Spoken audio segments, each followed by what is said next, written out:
আল কোরআন হইল ইবলিশের জন্য এক আতঙ্কের নাম, কারণ 1400 বছর আগে এই কোরআন ইবলিশকে যে মাইরটা দিছিল সেটার ব্যথা সে এখনো ভুলতে পারে নাই। পরবর্তী 1000 বছর ধরে তাই ইবলিশ চক্রান্ত করছে কেমনে মুসলমানদের মধ্যে থেকে কোরআনকে আউট করে দেওয়া যায়।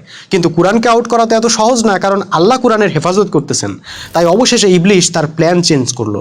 সে তার সমস্ত ছলনা দিয়া, চক্রান্ত দিয়া, তার অনুসারীদের দিয়া মুসলমানদের মধ্যে কোরআন সম্পর্কে আকিদাই চেঞ্জ করে দিছে।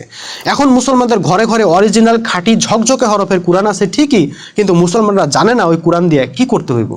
মুসলমানরা এখন কোরআন দিয়ে কি করে?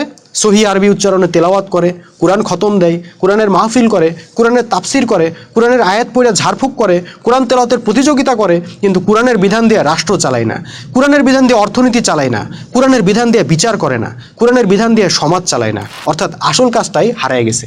ইবলিশ কোরআনকে আউট করে দিতে পারে নাই, বাট কোরআনের উদ্দেশ্যকেই আউট করে দিছে।